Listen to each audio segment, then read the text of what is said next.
આજે આપણે બનાવીશું ખાવાનો સ્વાદ બમણો કરી દે તેવું શિમલા મરચાંનું શાક, જે ફક્ત 10 જ મિનિટમાં બનીને તૈયાર થાય છે। શિમલા મરચાંને મેં આ રીતે પાતળી સ્લાઇસમાં ઊભા કટ કરી લીધા છે। તો આપણે અત્યારે મોટી 4 ચમચી જેટલા સિંગદાણા લીધા છે। ત્યારે મેં સૂકા નારિયેળનું છીણ લીધું છે, જે સાથે આપણે સૂકા લસણની કળી લીધી છે, તે પણ અંદર એડ કરીશું। અને 2 મોટી ચમચી જેટલા આપણે સફેદ તલ લીધા છે, તે પણ અંદર એડ કરીશું। અને સાથે થોડા મીઠા લીમડાના પાન લીધા છે। વસ્તુ આપણી સારી રીતે શેકાઈ ગઈ છે, તો તમે તેની અંદર આપણે 1 મોટી ચમચી જેટલી આખી ખાંડ એડ કરી દઈશું અને બધી જ વસ્તુને આપણે સારી રીતે પીસી લઈશું। તેલ આપણું સારી રીતે ગરમ થઈ જાય એટલે તેની અંદર આપણે થોડી રાઈ એડ કરીશું। આપણે અડધી ચમચી જેટલું જીરું એડ કરીશું।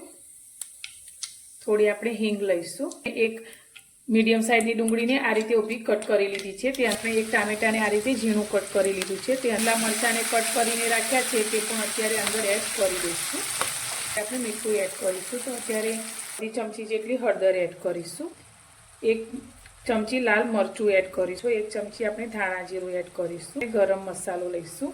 જે મસાલાને પીસીને તૈયાર કર્યો છે તે મસાલો આપણે લઈશું અને તૈયાર છે। તો ઉપરથી આપણે થોડી લીલી કોથમીર આ રીતે લઈ લઈશું। તો આ શાક આપણું રોટલી, ભાખરી, પરાઠા સાથે ખૂબ જ ટેસ્ટી લાગે છે અને દાળ ભાત સાથે પણ તમે આ શાકને સર્વ કરી શકો છો અને એકદમ ટેસ્ટી અને ચટાકેદાર શાક તમે આ રીતે ક્યારેય ના બનાવ્યું હોય તો એકવાર જરૂરથી બનાવજો અને મને કોમેન્ટમાં જણાવજો કે તમને મારી આ રેસીપી કેવી લાગી।